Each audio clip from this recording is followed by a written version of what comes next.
7h20, le premier invité de cette matinale, c'est donc le ministre des Affaires étrangères et de la Défense, Philippe Goffin. Bonjour. Bonjour. Merci beaucoup d'être avec nous aujourd'hui. Max, c'est à vous. Bonjour Philippe Goffin. On va d'abord revenir dans cette interview de ce qui s'est passé hier au Parlement fédéral avec le renvoi au Conseil d'État pour la troisième fois de l'allongement à 18 semaines de l'IVG. Certains disent, notamment dans la presse, que le débat démocratique est confisqué. Est-ce que vous approuvez ça ? Moi, j'ai présidé la commission de la justice lors de la précédente législature, donc de 2014 à 2019. Et le texte est là depuis 2016 au Parlement, ça fait longtemps aussi. Hein. Donc ce texte est passé en commission justice à plusieurs reprises. J'ai organisé des auditions pour permettre l'expression la plus large possible. Est-ce que vous approuvez l'idée que ce débat démocratique sur l'IVG depuis 2016, ce texte existe au Parlement fédéral, est confisqué par une minorité, puisque une minorité a renvoyé pour la troisième fois ce texte au Conseil d'État? Plusieurs parlementaires l'ont dit clairement hier. Je pense que toute l'expression a été faite sur le sujet. On a vraiment pris le temps au Parlement de faire ce travail. Moi, je suis très respectueux de l'institution parlementaire et justement, on a donné ce temps au temps, on a donné le temps à l'expression, on a donné l'occasion aux opinions qui sont très divergentes sur le sujet, qu'il faut entendre, qu'il faut respecter, de se faire jour là au Parlement, lieu et cœur de la démocratie. Et donc effectivement, moi hier j'étais en séance plénière puisque je répondais à des questions d'actualité. Puis j'ai écouté volontairement justement les expressions des uns et des autres pour entendre malheureusement ce renvoi à nouveau au Conseil d'État. C'est la troisième fois.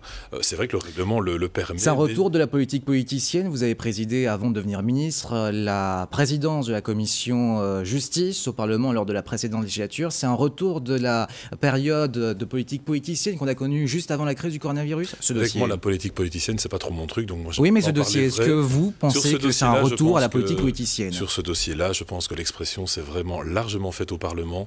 On a entendu vraiment tous les acteurs concernés par le sujet, toutes les personnes qui avaient des éléments à apporter. Et vraiment, on a pris ce temps-là. Et donc, selon moi, le débat était largement mûr. Et pourtant, on va encore en parler de ce débat sur l'IVG, puisque Joachim Kunz, le président du CDNV, en fait une question gouvernementale. Il a d'ailleurs demandé à votre président, Georges-Louis Boucher, que ces députés libéraux, francophones, votent en faveur de ce retour au Conseil d'État. Est-ce que vous comprenez quelque part qu'un président de parti aille jusqu'à demander à un de ses homologues, potentiels futurs partenaires au sein d'une coalition fédérale, le soutenir sur un dossier éthique? C'est particulier, hein? C'est particulier. Le président Georges-Louis Boucher, lui, a une expression très claire. Il a vraiment dit, comme sur tous les sujets éthiques, que les parlementaires au sein. Mais on peut avancer pour la confection d'un nouveau gouvernement. Ça fait plus de maintenant 500 jours que le précédent gouvernement de Charles Michel, lui, a démissionné sous la précédente législature. On peut avancer, faire un nouveau gouvernement, peut-être majoritaire, alors que ce dossier est toujours là? Écoutez, ça fait plus de 400 jours qu'on cherche un gouvernement. Je me répète, je n'ai pas pu terminer juste avant. Le président Georges-Louis Boucher a demandé, a simplement dit clairement plutôt que chacun des parlementaires du groupe MR pourrait voter en âme et conscience parce que c'est un sujet éthique. Et donc nous étions prêts au niveau du groupe MR, au niveau des parlementaires, de voter ce texte oui, non, abstention, selon la liberté de vote qui était laissée à chacun. Très clairement, effectivement, le président, là-dessus, n'a pas eu d'ambiguïté du tout. Vous savez que Georges-Louis Boucher parle clair, et là aussi, il a parlé clair.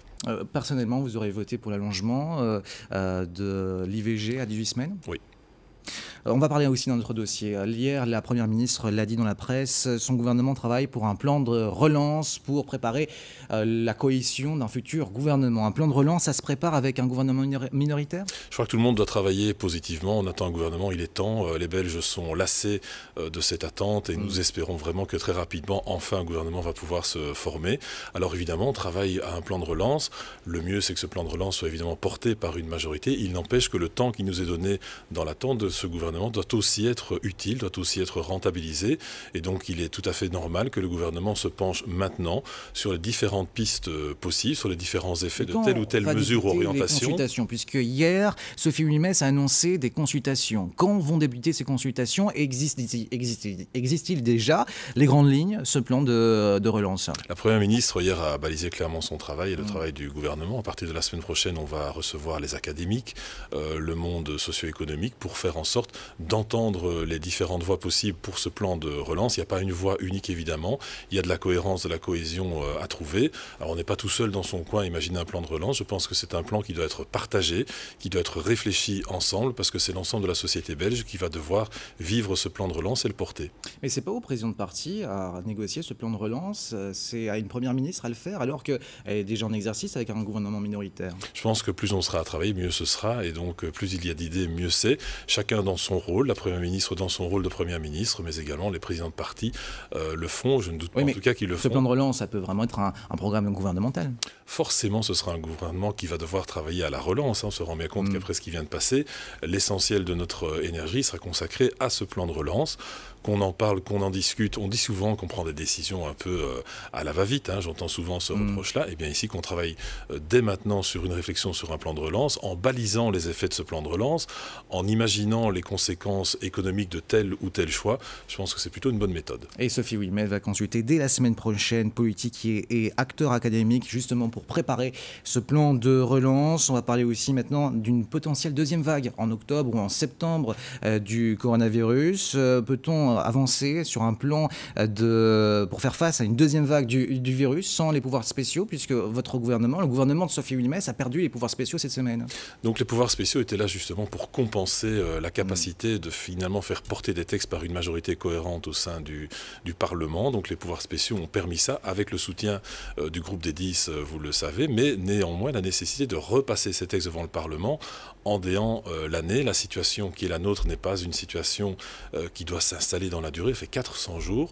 Vous parliez de nouveaux pouvoirs spéciaux. Si malheureusement une deuxième vague devait survenir, eh bien je pense que d'ici là... Vous pourriez demander les pouvoirs spéciaux au Parlement? J'espère que nous aurons un gouvernement de plein exercice avec une majorité cohérente. Oui, mais pour reparler du dossier IVG, ce sera difficile. On imagine que ça prendra du temps. Je suis un naturel optimiste, je l'ai déjà dit. En attendant, si malheureusement il ne devait pas y avoir de gouvernement, et si nous étions face à une nouvelle crise, eh bien il faudrait de nouveau utiliser tous les moyens utiles pour être utile à la société. Concrètement, concernant votre portefeuille en tant que ministre de la Défense, des Affaires étrangères, concernant votre portefeuille à la Défense, c'est possible d'avancer sur certains dossiers comme le renouvellement des F-16, puisque les F-16 vont être remplacés par les F-35. Est-ce que c'est possible d'avancer avec un gouvernement minoritaire? Est-ce que vous n'êtes pas bloqué quelque part? C'est plus que possible puisqu'on l'a fait. Donc le Cairn avait pris la décision et l'orientation d'envoyer les F-16.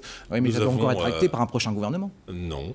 Nous sommes allés au Parlement et nous avons trouvé le moyen justement démocratique pour faire en sorte que le Parlement s'exprime, ce qui a été fait par le biais d'une résolution qui a été validée. Donc la résolution qui a été votée par le Parlement a ensuite été confirmée par le gouvernement. Et donc nous avons décidé d'envoyer 4 F-16 à partir du mois d'octobre de cette année. Ça, c'est pour la mission prochaine des F-16 en Jordanie pour lutter contre le groupe terroriste État islamique. Mais concernant le renouvellement des F-16 avec les F-35, il faut quand même que ça soit acté par un prochain gouvernement, non? Mais ça ne voudra pas échapper que le contrat est passé par l'ancien gouvernement. Et donc maintenant nous sommes en train de bloquer ce contrat. Non, il n'est pas bloqué. Donc c'est un contrat qui a été signé par le précédent gouvernement de plein exercice. Et puis maintenant, il faut le temps de construire ces avions.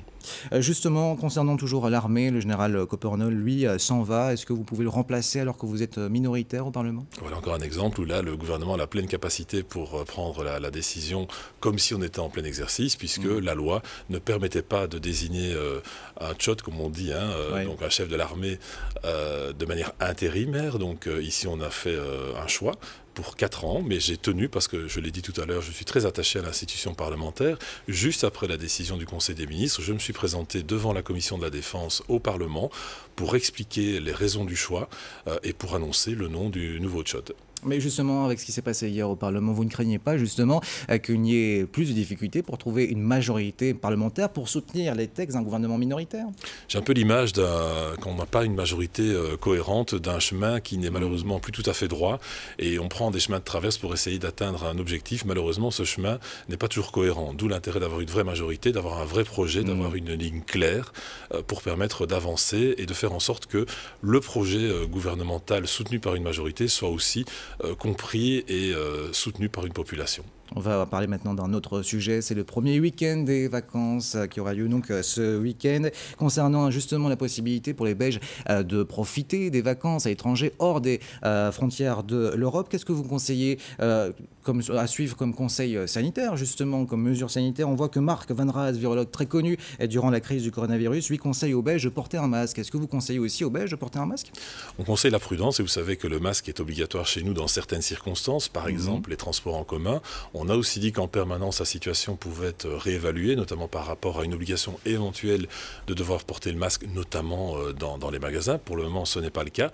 Mais là-dessus, on demande énormément de souplesse et de réactivité dans l'hypothèse où, malheureusement, malheureusement, les courbes devraient s'inverser et redevenir inquiétantes. Oui, c'est ça, parce qu'il faut éviter absolument le scénario qui s'est déroulé lors des vacances de carnaval où des Belges ont été par exemple au ski, profiter du sport d'hiver en Italie et sont revenus contaminés par le virus. Alors voilà, par rapport à l'ouverture des frontières, vous savez qu'on a ouvert les frontières au niveau de l'espace Schengen le 15 juin, à quelques exceptions près, des pays l'avaient fait un peu avant. Au niveau, cette fois-ci, hors Europe, la Belgique s'inscrit clairement dans une dynamique de cohérence européenne. Une série de pays ont été listés, 14. Je prends par exemple le cas de la Tunisie, du Maroc, de l'Uruguay, de la Serbie, bref, toute une série de pays. Mais pour le moment, nous n'avons pas encore donné notre go parce que nous sommes en train d'analyser maintenant pour ces pays-là la situation sanitaire qui doit être assez proche de la nôtre, évidemment. Tout comme les mesures prises là-bas en termes de distanciation sociale. Aussi, en permanence, sauf que nous avons donné des dates claires pour que nos ressortissants sachent exactement à quoi s'en tenir. Donc jusqu'au 7 juillet, il n'est donc pas pour le moment possible de quitter l'Europe pour des voyages non essentiels. Et de ressortissants belges qui se trouvent dans un pays où la pandémie, durant leurs vacances, eh bien, évolue négativement, évolue à la hausse. Donc, est-ce que la possibilité d'une quarantaine pour ces Belges est évoquée au gouvernement? Alors, on parle effectivement de voir comment gérer un éventuel retour avec des personnes qui auraient été dans un pays qui aurait été particulièrement contaminé. Ça relève du SPF santé. C'est vrai que la réflexion sur une quarantaine est en cours pour le moment, mais le message qu'on veut délivrer au niveau des affaires étrangères, c'est vraiment une grande prudence.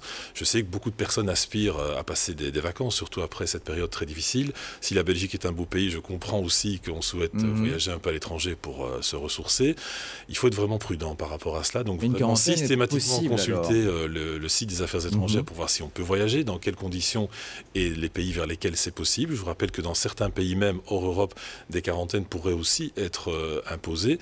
Et donc on est dans une période assez incertaine, c'est vrai, d'où la nécessité de bien prendre le temps de s'informer. Et donc une possibilité de quarantaine pour les Belges est réfléchie en tout cas au niveau du gouvernement fédéral, Pierre. Alors il y a une réflexion sur Facebook, réflexion de Christian, qui rappelle, on en parlait dans les journaux avec Céline, que la Belgique est candidate pour la gestion européenne des masques. Ça vous fait sourire ou pas du tout? Moi je suis partisan justement d'un projet européen cohérent. Donc les pays qui se sont fait concurrence, notamment dans le domaine des matériels médicaux, je pense ont commis une erreur et l'Europe sur ce coup-là doit vraiment se ressaisir et faire en sorte qu'on ait une véritable cohérence européenne pour ne pas entrer dans concurrence. On peut avoir de la concurrence dans d'autres domaines, pas dans celui de la santé. Et donc d'ailleurs aujourd'hui dans le journal L'Écho, j'ai une carte blanche notamment sur le sujet qui appelle à plus d'Europe, mais une Europe de solidarité concrète, pas une Europe qui se fait concurrence. On ne peut pas se faire concurrence là-dessus. Au contraire, on doit être au rendez-vous des attentes de nos concitoyens, l'ensemble des citoyens européens. Il faut qu'on y ait une initiative européenne, mais que ce soit la Belgique qui gère. On a fait nos preuves en matière de gestion des masques. Ah écoutez, on a fait des choses bien, des choses peut-être un peu moins bien. Par rapport au département qui est le mien, nous avait demandé de commander 18 millions de masques. Ils sont là, ils sont disponibles dans les pharmacies. Et malgré tout ce que j'ai entendu, c'est bien que vous me posez la question, eh bien il a fallu peut-être attendre une étude de test achat pour que ça s'arrête. Et test achat a dit que ces masques étaient tout à fait conformes. Mais que n'a-t-on pas entendu jusqu'à ce que un organisme indépendant, on a d'ailleurs fait travail nous-mêmes aussi par un laboratoire indépendant, mais apparemment ça ne suffisait pas. Il a fallu que Test Achat annonce que ces masques étaient tout à fait conformes. Et je remercie, comme je l'ai déjà fait, tout le réseau des pharmacies qui prend le temps de distribuer ces masques qui sont vraiment utiles. Donc on a fait beaucoup d'informations négatives sur le port du masque. On a tout fait pour décrédibiliser la démarche. Ces masques sont conformes, sont utiles. Pour le moment, ils ne sont pas obligatoires en toutes circonstances. Dans certains cas, ils le sont. Et donc c'est vrai que j'encourage les personnes à porter le masque. Pourquoi? Parce que c'est un acte barrière pour autrui. Quand vous portez un masque, eh bien, vous protégez les autres personnes avec lesquelles vous êtes en contact. Philippe Goffin, dans le journal Écho, vous avez fait une carte blanche concernant une demande de votre part, votre volonté, votre espérance aussi d'avoir plus une coordination européenne sur la gestion de la crise. Justement, récemment, vous avez dénoncé une concurrence touristique entre les États membres concernant la coordination européenne sur ce dossier. Qu'est-ce que vous avez voulu dire par concurrence touristique? La Belgique est au cœur de l'Europe, au cœur du projet européen, et c'est vrai que vous l'avez vu, certains pays, je ne vais pas les citer ici, ont annoncé une réouverture de leurs frontières un peu plus tôt que d'autres, et je peux tout à fait comprendre. Justement pour attirer les touristes oui, belges bien sûr, et autres. Notamment, ce sont des destinations qui sont prisées par les Belges. Moi, je pense que plus le message européen est cohérent, mieux c'est. Regardez la liste des pays qui se sont ouverts un peu plus tôt, un peu plus tard, peu importe. Je dirais que c'est déjà du passé, puisque depuis le 15 juin, nous avons une ligne cohérente pour les pays de l'Europe, espace Schengen+, et ça, c'est un beau message. Merci Philippe Goffin. Merci beaucoup d'avoir été notre invité. Maxime, vous restez avec moi dans quelques instants. On reçoit Philippe Verdonck, le patron de l'aéroport de Charleroi. Juste avant ça, les titres principaux de l'actualité de ce vendredi matin.